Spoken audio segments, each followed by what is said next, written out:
Hey Noodle Nation, Luigi here. Just a while ago, Nintendo revealed and released the 8 courses and 1 character representing Wave 4 of the Mario Kart 8 Deluxe Booster Course Pass. We got Tour Amsterdam Drift, GBA Riverside Park, Wii DK Summit, the all-new Yoshi's Island, Tour Bangkok Rush, DS Mario Circuit, GCN Waluigi Stadium, and Tour Singapore Speedway. In addition to these tracks, we also got Birdo added to the game as a playable character. After these tracks were announced, I got the idea to predict the final 2 waves. Yes, before the thousands of videos doing the exact same thing came up. My predictions, however, will be different from the others. I won't be paying much attention to any datamines or leaks, except to help come up with Nitro or City tracks. These are purely the tracks I want and the spots I think they should be in. Do I expect this to be accurate? No, but it will be fun. If you guys enjoy, remember to like and subscribe, and without further ado, let's get started. The first cup of Wave 5 will be the Feather Cup, and as all other cups have, it will start with a city track. Kicking things off strong, we'll have Tour Bahama Boulevard, a custom city track of mine set in my home country of the Bahamas. We Bahamians have been begging for representation in Mario Kart, and what better time than summer to do it? I imagine this track would take you through Bay Street in Nassau, in or past one of our forts, down a beach, across a cruise ship, foreshadowing, and maybe even have a glider to a separate family island. In any case, if there's going to be any Caribbean representation in Mario Kart, it would probably be Jamaica, actually, but I don't care. Maybe this track should be called Bahama Bias instead. Next up would be GBA Sunset Wilds, the final Super Circuit track of the Booster Course Pass. I know, sorry, but what else is there to bring back? I'm sick of all the Bowser's Castles from playing them a million times over on tour, and besides, I have a much more deserving Bowser's Castle track, saved for later. Anyway, Sunset Wilds would be a great desert track for the pass. About the only desert track good enough for the pass, in fact, unless you really want dry ruins. It's aesthetically distinct from other desert courses, and that titular sunset would look gorgeous in Mario Kart 8's graphics engine, provided this track doesn't fall victim to the curse. The third track in the cup would be GCN Daisy Cruiser. Hey look, the foreshadowing was true! This track is really a no-brainer. A lot of people think Mushroom Bridge should be about here since it's a pretty easygoing track, and as much as I'd love to hear a live jazz remix of that iconic song and plummet to my death off the bridge railing, Daisy Cruiser is just better for the DLC. It's more well-known, it's more summer-themed, it's in tour, everything adds up perfectly.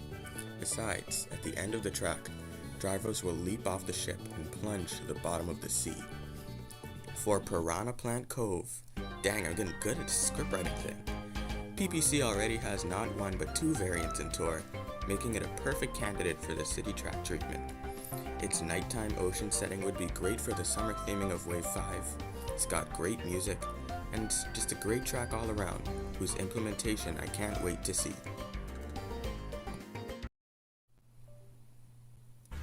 Next up is the Cherry Cup, which will start off with Tour Los Angeles Laps. This track was always an obvious fit for Wave 5 with its prominent beaches and sunset backdrop. The only question is how it will be implemented, seeing as each variant of LA Laps takes place in an entirely different area, with different starting line locations to boot.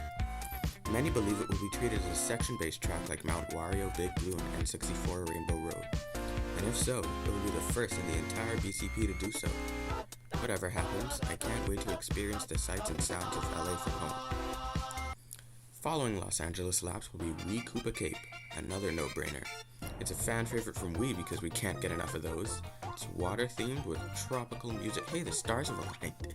Just don't butcher the graphics and bring back the electric zappy thingies in the underwater section, and we'll be set. I really don't think I need to explain this track's inclusion. I just wish I could say the same about DS Airship Fortress. No Luigi's Mansion, sorry boys. I'm treating the BCP like its own game, and we already have GBA Boo Lake. Most Mario Karts don't have more than 1 horror-themed track. Shut up, Mario Kart 7. So according to the leaks, the final DS track of the pass is supposed to be in Wave 4, and the Wave 4 DS track is Mario Circuit. Yeah, no wonder they didn't get a narrator this time. Who could bring themselves to poop on everybody's dreams like that?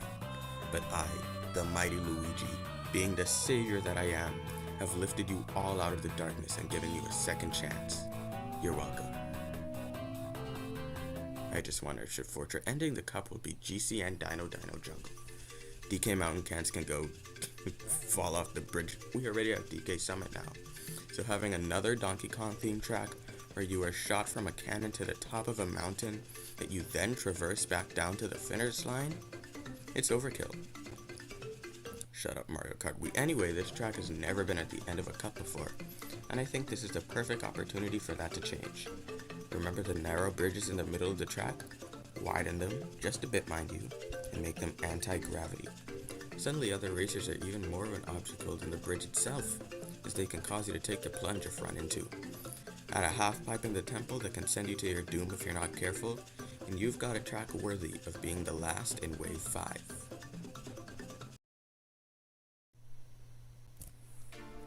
The sixth and final wave of the Booster Course Pass will start with the Acorn Cup, and the Acorn Cup will start with Tour Vancouver Velocity. This was an obvious shoo-in for Wave 6, as were LA Laps and Koopa Cape for Wave 5. It's the only city track set in the winter time, which actually doesn't mean much since winter is all year in Canada. It also has potential to be much more challenging than it was in Tour. Were any tracks challenging in Tour? By having its narrow bridge switch to anti-gravity and whatnot. Normally the city tracks are some of the ones I look forward to most in every new wave, and Vancouver is no different. This next track was pretty difficult to come up with, but I eventually settled on 3DS Rosalina's Ice World. It's an ice track? Yeah, I know how divisive Rosalina is, but the track itself is in the Special Cup in Mario Kart 7, so surely it has enough challenge to warrant being in the final wave, especially now that we have 200cc. Just don't butcher the graphics and we'll be good. Next up we'll have Wii Moonview Highway. That's right, Wave 6 will have not one, but 2 Ball and Wii tracks. I think you can guess what the other one is. Many people think Moonview Highway shouldn't be here because it's too similar to the tour cities, but I think that can be fixed. Exaggerate the buildings and Nintendo posters everywhere a little more. This place will look nothing like any boring old real-world location. I know even the naysayers have been dying to hear those riffs on a live flute. Besides, this track looks super hard even back on Wii, and now we get to race on it even faster. Buckle up kids, this is gonna be fun. The Acorn Cup would close with Slippery Slide, my name for the Datamine bathroom themed Nitro apparently coming to the pass. Nothing much to say here since, well, what would I say? I have no idea how Nintendo is going to pull this off. It could be a massive flop like Sky High Sunday. It could be a huge success like the Yoshi's Island. I just hope they pour enough passion and soul into this as they did the latter. I'd hate to hand off the pass with a bitter taste in my mouth, like orange juice and toothpaste. Wow, that got deep, but no more sentiments. Let's get into the final cup of the Booster Course Pass, the Spiny Cup. We'll start off with Tour Athens Avenue, another datamine track apparently coming to Tour and the pass in the future. I picture drivers going through an ancient Greek town full of ruins, past or maybe through some statues and temples of the Olympian gods, and then on lap 3 you switch to modern Greece to show how this country has evolved over the millennia. This track would be really cool to see, and all the references to the gods and mythology would get my inner Percy Jackson fan screaming.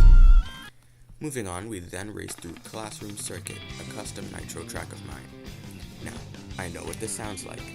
The pass has had a few circuit tracks already, and they've all been less than stellar. But this will be the one to break the cycle. Picture this. You're shrunk down to the size of a chicken nugget, Ribbon Road style, and you get to race up, down, and all around in a giant classroom. Imagine thin ruler bridges, dodging a runaway swivel chair, avoiding paper airplanes while gliding, bouncing on erasers and tricking off pencils. The sunlight streams through the windows, and the faint sounds of screaming, laughing children grace your ears from outside. Sounding any better yet? The penultimate track in the pass will be GCN Bowser's Castle. This is the Bowser's Castle that deserves to be here, the one I hinted at this Sunset Wilds segment. It's another fan favorite, and as I said, I'm treating this thing like it's its own separate game. What's the second to last track in every Mario Kart game? A Bowser's Castle. Shut up, every Mario Kart with retro tracks. Alright, we're here. You all saw this coming. Everyone predicts this is the last track, and leaks or no leaks, no track truly seems as fitting as Wii Rainbow Road. The track is universally beloved, the layout is perfectly challenging, the graphics are beautiful no matter what you do to them, the music is captivating and magical, and this track is already in tour, though we're all hoping they port the Wii version instead. I really can't say much more. Wii Rainbow Road is simply the perfect track to end off the Booster Course Pass.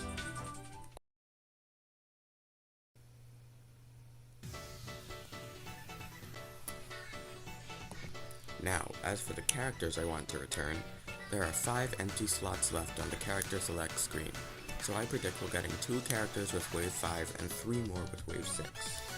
In Wave 5, I think we'll see Pauline and Petey Piranha. Petey Piranha will obviously be here to coincide with Piranha Plant Cove as Birdo did with Yoshi's Island. And Pauline, well, she's just here to get people excited. After Super Mario Odyssey included her, she's risen back into stardom, leading her to being in Mario Kart Tour and an absolute no-brainer for the pass. In Wave 6, I think we'll get Funky Kong, Kamek, and 8-Bit Mario. Funky Kong is here because he's the very face of Mario Kart Wii, the most prominently represented game in Wave 6, tied with Tour. He's the most loved character in Wii, and never reappeared since that game, so now is a perfect opportunity to bring him back. Kamek will be here because A, he's been cut from Mario Kart 64 and never returned until Tour. He's well overdue for a second appearance. And B, since we'll be getting GCN Bowser's Castle, what better character is there to release along with it? Kamek is Bowser's #1 henchman, hype man, and father figure. And finally, last but not least, we have 8-Bit Mario. He's here because I really want 8-Bit Mario. Please, Nintendo, bring him back. He's such a good boy. This would actually make me play as Mario again. Please, Nintendo. Alright, that's a wrap. Those are my track and character predictions for Waves 5 and 6 of the Mario Kart 8 Deluxe Booster Course Pass. Do you agree with them? Do you think they're hotter garbage than a Little Timmy level? Let me know what your track predictions are in the comments and what characters you want to see along with them. Big thanks to my boys in the Luigi Spaghetti Fan Club Discord server, who helped me gather footage and make this video possible. But with all that said, like and subscribe if you enjoyed, and have a great rest of your day.